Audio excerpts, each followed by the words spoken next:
Hello everyone. मैं गोविंद कुमार आपके लिए लाया हूँ उत्तर प्रदेश में शक्ति के साधन, जो कि डीएलएड 4 सेमेस्टर का सिलेबस है। तो आइए हम देखते हैं उत्तर प्रदेश में शक्ति के साधन कौन कौन से हैं। तो ऊर्जा वर्तमान में मानव की प्राथमिक आवश्यकता बन गई है। बढ़ती जनसंख्या और तीव्र औद्योगिकरण से ऊर्जा की मांग में अनवरत वृद्धि हुई है या वृद्धि हो रही है।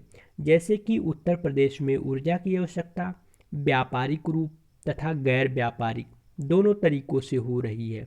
जैसे अगर व्यापारिक तौर पर हम देखें तो विद्युत, पेट्रोलियम, कोयला, आणविक और रासायनिक, और गैर व्यापारिक में देखें तो लकड़ी है, कंडे जैसे कि जानवरों के जो गोबर से बनाया जाता है कंडे, और व्यर्थ पदार्थ दोनों ही साधनों से पूरी ही की जाती है। लेकिन बदलती हुई परिस्थितियों में गैर व्यापारिक ऊर्जा का जो स्रोत है यानी लकड़ी और कंडे, इसका महत्व धीरे धीरे कम होता जा रहा है और हम क्या है व्यापारिक ऊर्जा के स्रोत पर निर्भर होते जा रहे हैं। चाहे वह विद्युत ऊर्जा हो, चाहे वह जल ऊर्जा हो, चाहे कोयले से उत्पादित ऊर्जा हो, इस प्रकार से हम जो है इस पर निर्भर होते जा रहे हैं। तो इसमें हम देखते हैं कि वर्तमान में प्रदेश सरकार द्वारा उत्पादित विद्युत ऊर्जा के प्रमुख जो स्रोत हैं वह दो स्रोत हैं। पहला है ताप विद्युत ऊर्जा का स्रोत और जल विद्युत ऊर्जा। तो आइए आगे हम देखते हैं कि कौन कौन से हैं। ताप विद्युत उत्पादन, ताप द्वारा इसमें है वर्तमान में प्रदेश सरकार द्वारा विद्युत ऊर्जा के जो स्रोत हैं दो प्रकार से। इसमें ताप विद्युत ऊर्जा के अंतर्गत हम देखेंगे कि राज्य विद्युत उत्पादन निगम लिमिटेड ने 14 जनवरी 2000 से अस्तित्व में आया। यह निगम राज्य सरकार के नियंत्रण अधीन तथा ताप विद्युत गृहों के रखरखाव, सुधार आदि के लिए उत्तरदायी है। इस निगम के अंतर्गत जो है हरदुआलगंज, पारिच्छा, पनकी, अनपरा, ओबरा आदि स्थानों पर कुल 25 इकाइयाँ कार्यरत है। इसमें हम देखते हैं कि जब राज्य सरकार ने 14 जनवरी 2000 को अपने अस्तित्व में लाया तो इसमें विभिन्न प्रकार की जो खामियां थीं, इस खामियां को दूर करने के लिए उन्होंने एक सरकार के नियंत्रण के अधीन जो है जो विद्युत गृह हैं इनके रख रखाव, देखभाल आदि पर नियंत्रण के अंतर्गत जो है ये सब इकाइयाँ जो है इसके अधीन की गई। तो अब हम इसमें देख लेते हैं कि किस प्रकार से इकाइयाँ कार्य करती हैं। आगे देखते हैं। पहला है जो है हरदुआलगंज ताप विद्युत गृह। यह जो है राज्य की सबसे पुरानी ये विद्युत गृह, इसकी स्थापना 1942 में अलीगढ़ के निकट की गई थी। यह इसकी जो क्षमता है 220 मेगावाट क्षमता की यूनिट स्थापित की गई है। इस ताप विद्युत का पुनरुद्धार जो है 1967 में रूस के सहयोग से किया गया था और इसमें जो है पहला जो इसका विस्तार है हरदुआलगंज विस्तार फर्स्ट परियोजना का उत्पादन जो है 250 मेगावाट से शुरू हो चुका है और दूसरा जो इसका विस्तार है जो कि 2018 और 19 में उत्पादन जो शुरू किया गया था, इसका जो उत्पादन की क्षमता है 660 मेगावाट है। तो इसकी दो परियोजनाएं मतलब दो ब्रांचेज या दो परियोजनाएं हैं। इसमें कह सकते हैं हरदुआलगंज विस्तार फर्स्ट में 250 मेगावाट और इसमें जो है जो विस्तार सेकेंड है इसमें 660 मेगावाट का विद्युत का उत्पादन शुरू किया जा रहा है। तो इसमें शुरू हो गया है, जो सेकेंड है 2018-19 में ये इसका शुरू हो चुका है। अब दूसरा हम देखते हैं कि जो झांसी में है पारिच्छा ताप परियोजना। यह झांसी के निकट स्थित इस परियोजना की पूर्व स्थापित क्षमता जो थी, इसकी पहली जो क्षमता थी 640 मेगावाट है और 500 मेगावाट की परीक्षा तापी का विस्तार परियोजना की दोनों इकाइयां चालू की जा चुकी हैं। इसका तात्पर्य यह है कि इसकी जो पहले की जो इकाई जो स्थापित की गई थी वह 640 मेगावाट की थी, लेकिन दूसरी जो परियोजना इसी में चालू की गई वह 500 मेगावाट की परियोजना चालू की है। ये दोनों इकाइयां जो हैं कार्यरत हैं। अगर दोनों इकाइयों को अगर सम्मिलित कर दिया जाए यानी परीक्षा ताप परियोजना के अंतर्गत तो 1140 मेगावाट का उत्पादन हो रहा है। अगला हम देखते हैं ओबरा ताप विद्युत केंद्र। इस ताप विद्युत गृह की स्थापना 1967 से 1971 के तक पूर्व सोवियत संघ की सहायता से की गई। इस संयंत्र की कुल उत्पादन की जो क्षमता है 1288 मेगावाट है। यह जो है बहुत बड़ा जो है विद्युत संयंत्र है। जैसा कि सिंगरौली कोयला खान जो सोनभद्र में है इस संयंत्र के निकट है, तो इससे जो है उसको काफ़ी लाभ जो है मिलता है। इसी में जो है हम देखते हैं कि ओबरा ताप विद्युत केंद्र कई भागों में इसको जो है विभक्त किया गया है। जैसा कि ओबरा सी ताप परियोजना, इसमें 660 मेगावाट की दो परियोजनाएं हैं। यह राज्य सरकार द्वारा बनाई गई हैं और यह जल्द ही पूर्ण होने की बनाई जा रही हैं, जो कि पूर्ण ही होने की संभावना है। और अनपरा ए ताप विद्युत परियोजना, तो इसमें अंतर्गत सोनभद्र में ही स्थित है। इस ताप विद्युत केंद्र की जो स्थापित क्षमता थी 1500 मेगावाट से अधिक है। यहीं पर अनपरा बी ताप विद्युत केंद्र भी स्थापित किया गया है। अगला इसी में हम देखते हैं कि अनपरा डी ताप विद्युत परियोजना, इसमें राज्य सरकार द्वारा 1000 मेगावाट की अनपरा डी परियोजना अनपरा ए व बी परियोजना के कैंपस में ही स्थापित की गई हैं। जो डी परियोजना है ए और बी के कैंपस में ही स्थापित की गई हैं। इस परियोजना के 500 मेगावाट के प्रथम यूनिट को 31 मार्च 2015 को चालू कर दिया गया है। दूसरी यूनिट भी शीघ्र ही चालू की जाएगी। तो ये अनपरा की कई जो अनपरा में ताप विद्युत जो विद्युत उत्पादन केंद्र हैं कई भागों में विभक्त किया गया है, जो कि मैंने बताया कि पहला सी ताप सी है और ए, और इसके बाद अनपरा डी जिसमें कि एक यूनिट चालू हो चुकी है 2015 में, दूसरी की जो है कार्य चल रही है। इसी प्रकार से हम आगे देखते हैं पनकी विस्तार ताप परियोजना। यह जो पनकी है यह कानपुर जिले में विद्युत उत्पादन, इसकी जो क्षमता थी 210 मेगावाट की है, जो कि 50 वर्ष पुरानी ताप विद्युत परियोजना है। यह जो है जनवरी 2018 में जो है पूरी तरह से इसको बंद कर दिया गया। अब इसका विस्तार जो किया जा रहा है 660 मेगावाट की क्षमता मेगावाट क्षमता की नई इकाई स्थापित की जा रही है, जिसका उत्पादन क्षमता जो है कि 2018 में बंद हो गया था। इसका पूरी तरह से विस्तार करके इसकी क्षमता को और अधिक बढ़ाकर 660 मेगावाट जो है इसकी उत्पादन क्षमता बढ़ाई जाएगी।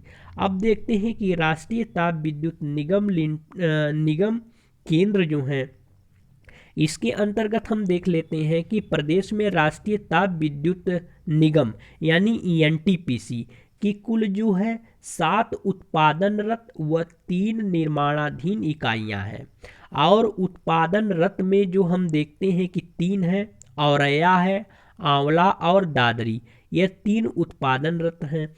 और संयंत्र गैस पर आधारित और शेष कोयले पर आधारित है। इसमें हम देख लेते हैं कि कौन कौन से जो है ताप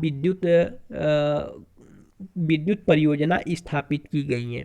तो इसको आप क्रमशः नोट कर सकते हैं कि जो कार्यरत हैं इसमें बताया गया है कि 7 उत्पादनरत हैं जो क्या कार्य संचालित हैं और 3 जो हैं निर्माणाधीन हैं। तो अब इसमें हम देख लेते हैं कि कौन कौन से निर्माणाधीन हैं और कौन कौन से उत्पादन की क्षमता है। तो पहला हम देख लेते हैं दादरी ताप विद्युत परियोजना जो कि गौतम बुद्ध नगर में है। यह जो इकाई उत्पादनरत है, यह संचालित है। आंवला ताप विद्युत परियोजना जो कि बरेली में है, यह भी कार्यरत है। यहाँ पे भी जो है विद्युत उत्पादन हो रहा है। ऊंचाहार ताप विद्युत परियोजना जो कि रायबरेली में है, यह भी उत्पादनरत यानी कार्यरत है। अगला है टांडा ताप विद्युत केंद्र जो कि अंबेडकर नगर में है, विद्युत का उत्पादन हो रहा है। शक्ति नगर सुपर ताप विद्युत परियोजना जो कि सोनभद्र में है, इसमें भी उत्पादन का कार्य जारी है। औरैया ताप विद्युत केंद्र जो कि औरैया में है, इससे भी विद्युत का उत्पादन हो रहा है। रिहंद ताप विद्युत केंद्र जो कि सोनभद्र में है, यह भी कार्यरत है। यहाँ से ऊर्जा का उत्पादन हो रहा है। अब निर्माणाधीन में देख लीजिए, 3 निर्माणाधीन कहाँ कहाँ पर है। मेजा संयुक्त ताप विद्युत गृह प्रयागराज जो कि पहले इलाहाबाद के नाम से जाना जाता था, प्रयागराज में है। यह निर्माणाधीन है, इसमें निर्माण का कार्य चल रहा है। बिल्हौर थर्मल पावर प्लांट निर्माणाधीन है, यह भी इसमें निर्माण का काम कर रहा है। और अगला है टांडा विस्तार ताप विद्युत गृह, यह इसमें भी निर्माण का कार्य निर्माणाधीन है। अब हम आगे देखते हैं कि इसमें पहला तो ये ताप विद्युत हो गया। अब अगला देखते हैं जल विद्युत उत्पादन। जल विद्युत के माध्यम से भी जो है कि विद्युत उत्पादन किया जाता है। जैसे एक की चित्र में आप देख रहे हैं कि जलाशयों में एक छोटा सा जो है जल कपाट यानी जिसको हम बांध कहते हैं, बांध बनाया जाता है, जिसके माध्यम से जो है उसमें कपाट जब खोला जाता है तो पानी बहुत तीव्र गति से जाता है। वहाँ पे टरबाइन लगाई जाती है, टरबाइन जो बहुत तीव्र गति से घूमती हैं और उसमें पावर हाउस में जो है एकत्रित होती है। इस प्रकार से विद्युत जल द्वारा विद्युत का उत्पादन किया जाता है। हाँ, वर्तमान समय अब देख लेते हैं। इसमें जल विद्युत निगम लिमिटेड सन 2000 की प्रावधानों के अनुसार प्रदेश के सभी जल विद्युत गृहों के परिचालन, रख रखाव, परियोजनाओं के सर्वेक्षण, अनुसंधान एवं निर्माण संबंधी सभी दायित्व जल विद्युत उत्पादन लिमिटेड का है। वर्तमान में निगम के अंतर्गत प्रदेश में कुल 7 जल विद्युत परियोजनाएं कार्यरत हैं। इसमें हम देख लेते हैं कि इसमें जो जल विद्युत निगम लिमिटेड की स्थापना की गई 2002 में, तो इसके देखभाल के लिए, उत्थान के लिए, इसके विकास के लिए, इसमें किसी प्रकार की गड़बड़ी न हो पाए, इस प्रकार से इसके अंतर्गत जो है इसमें सम्मिलित किया गया। अब हम देख लेते हैं कि रिहंद बांध जल विद्युत परियोजना आगे देखते हैं कि जैसा कि मैंने बताया कि यहाँ बांध बनाकर जो है विभिन्न प्रकार के टरबाइनों द्वारा विद्युत का उत्पादन किया जाता है। जैसा कि चित्र में प्रतीत हो रहा है कि बहुत बड़ा जलाशय यहाँ बांध बनाकर और जो है टरबाइन। इस परियोजना में प्रदेश के सोनभद्र के पिपरी नामक स्थान पर रिहंद नदी पर यह बांध जो कि वह गोविंद बल्लभ पंत सागर नामक कृत्रिम झील पर बनाया गया है, जिसमें जो है कि 50-50 मेगावाट की, इसमें 50-50 मेगावाट की विद्युत क्षमता वाली 6 इकाइयाँ लगाई गई हैं। 6 इकाइयाँ जो है 50-50 मेगावाट, इसको 5050 न समझिएगा, यह जो 50-50 मेगावाट की विद्युत क्षमता जो 6 इकाइयाँ लगाई गई हैं। अब उसी के नीचे हम देख लेते हैं कि ओबरा जल विद्युत केंद्र जो है यह रिहंद बांध से लगभग 25 किलोमीटर दूर उत्तर में ओबरा नामक स्थान पर रिहंद नदी पर एक दूसरा बांध बनाया गया है, जिसे ओबरा बांध कहते हैं। इस विद्युत गृह की जो क्षमता है यह 99 मेगावाट है। यहाँ पे 99 मेगावाट की विद्युत जल द्वारा उत्पादित की जाती है। अगला है माता टीला जल विद्युत परियोजना। यह बांध ललितपुर जिले में बेतवा नदी पर बनाया गया है। मध्य प्रदेश के सहयोग से निर्मित किए गए इस विद्युत गृह की विद्युत उत्पादन की क्षमता जो है 30.6 मेगावाट है। यहाँ से उत्तर प्रदेश और मध्य प्रदेश के निकटवर्ती जिलों में विद्युत की आपूर्ति होती है। जो इसका जो उत्पादन होता है आसपास के क्षेत्रों में जो है विद्युत की सप्लाई की जाती है। अगला है शीतला जल विद्युत परियोजना निगम द्वारा 3.6 मेगावाट के इस परियोजना का निर्माण झांसी में किया गया है। इसके द्वारा भी जल विद्युत उत्पादन किया जाता है। इसी प्रकार से बहुत सी छोटी छोटी जल विद्युत जो है केंद्र स्थापित किए गए हैं। अब जैसे कि झांसी के निकट एक शीतला जल विद्युत परियोजना हो गई, एक पारीक्षा जल विद्युत केंद्र है झांसी के पास ही है, जो कि 110 मेगावाट क्षमता की 2 परियोजनाएं जो हैं स्थापित की गई हैं। इसी प्रकार से हम देख लेते हैं कि ऊपरी गंगा नहर पर स्थित गंगा विद्युत परियोजना क्रमशः जैसे हरिद्वार के पास से निकलने वाली इस नहर पर पथरी व मोहम्मदपुर, या मोहम्मदपुर जो है कि सहारनपुर में है, और नीरगाजनी व सलावा मुजफ्फरनगर, भोला मेरठ में, पलरा बुलंदशहर में और सुमेर अलीगढ़ में आदि छोटे छोटे जल विद्युत केंद्र स्थापित किए गए हैं, जिसे संपूर्ण रूप से गंगा विद्युत क्रम कहा जाता है। इसकी कुल स्थापित क्षमता जो है 13.70 मेगावाट है।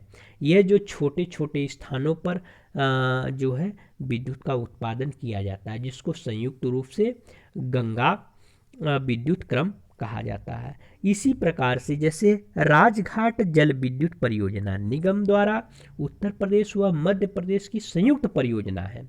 पूछा जा सकता है कि राजघाट जल विद्युत परियोजना उत्तर प्रदेश व मध्य प्रदेश की संयुक्त परियोजना है, जिसका निर्माण बेतवा नदी पर ललितपुर जिले में किया जा रहा है, जिससे कि जल विद्युत का उत्पादन किया जाएगा। इसी प्रकार अगले क्रम में हम देखते हैं कि लघु जल विद्युत परियोजना।